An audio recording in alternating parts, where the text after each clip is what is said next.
আমি এই মুহূর্তে আছি ঢাকার কেরানীগঞ্জের হজরতপুর ইউনিয়নের টালিকান্দি এলাকায়। আপনারা ইতিমধ্যে জেনেছেন যে এখানে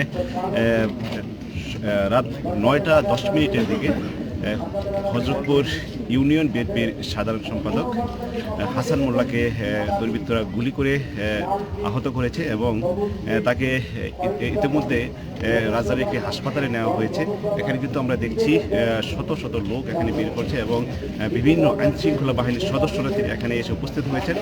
আমরা এখানকার সর্বশেষ পরিস্থিতি আপনাদেরকে জানাতে লাইভে যুক্ত হয়েছে। আসুন আমরা দেখি আসলে এখানে কি ঘটেছিল এবং এখন তার সার্বিক যে পরিস্থিতি সেটি জানানোর চেষ্টা করছি। আসুন আমরা কথা বলছি কেরানীগঞ্জ মডেল থানা যুবদলের সদস্য সচিব, তার সাথে কথা বলছি। আসলে এখানে কি ঘটনা ঘটেছিল হরজতপুর ইউনিয়ন বিএনপির সংগ্রামী বিপ্লবী সাধারণ সম্পাদক হাসান মোল্লাকে উদ্দেশ্য করে আগামী নির্বাচনকে বানচাল করার লক্ষ্যে আজকে উদ্দেশ্য প্রণোদিত করে তাকে সন্ত্রাসীরা যে গুলি করেছে তার আমরা তীব্র প্রতিবাদ জানাই। আমাদের প্রিয় অভিভাবক আলহাজ আমানুল্লাহ মান তার জীবন দশা আপনারা জানেন, তিনি কোনোদিন মানুষকে কষ্ট দিয়েছে এমন কাজ কখনো করেন নাই। তিনি মানুষের ভালোবেসে মন জয় করে কেরানীগঞ্জকে আজকে একটি আধুনিক কেরানীগঞ্জ তৈরি করেছেন। সেই লক্ষ্যে আগামী নির্বাচনে তার ভোটের ব্যবধান 2 লক্ষ প্লাস ভোট ব্যবধান হবে। আপনারা জানেন ইতিমধ্যেই কাজ শুরু হয়েছে।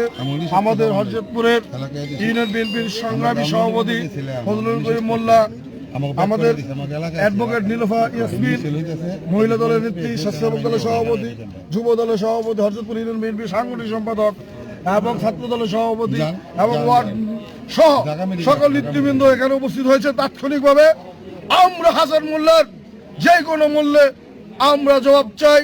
হামলা কেন? হামলা কেন? প্রশাসন জবাব চাই। হামলা কেন? প্রশাসন জবাব চাই। হাসান মোল্লাকে আজকে গুলি করা হয়েছে। এই হাসান মোল্লার মতো ছেলে একটা কেরানীগঞ্জ পাবেন কিনা সেটা আমার সন্দেহ। এই হাসান মোল্লা সবার জন্য, সবার সাথে দলমত নির্বিশেষে উনি সবাইকে ভালোভাবে নিয়ে চলতেন। ওনার কাছে কোনো দলমত ছিল না। কিন্তু আজকে সে জিনিসটা আমরা কেন বুঝতে পারলাম না, কেন হাসান মোল্লার উপরে এই সন্ত্রাসী গুলিটা হইল। আমরা তীব্র প্রতিবাদ এবং নিন্দা জানাচ্ছি। ঢাকা 2 আসনে আমানুল্লাহ আমানের বিজয় থেকে রাখা যাবে না। আল্লাহর রহমতে ইনশাআল্লাহ নির্বাচন হবে এবং বিপুল ভোটের মাধ্যমে জনাব আলহাজ আমানুল্লাহ আমান এমপি হবে ইনশাআল্লাহ। এখানে রক্ত লেগে আছে, রক্ত লেগে আছে। আমি আসলে দেখেন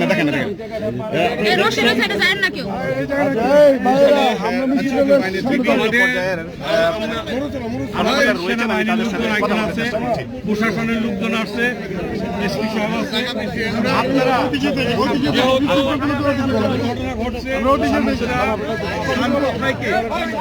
সহযোগিতা করে প্রশাসনের লোকজনকে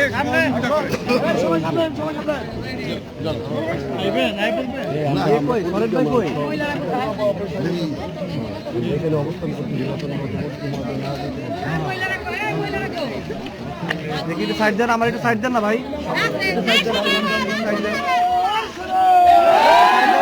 সাইড দেন ভাই, সাইড দেন, সাইড দেন, সাইড দেন, সাইড দেন, সাইড দেন না ভাই। সন্ত্রাসীদের কালো হাত ভেঙে দাও, গুড়িয়ে দাও।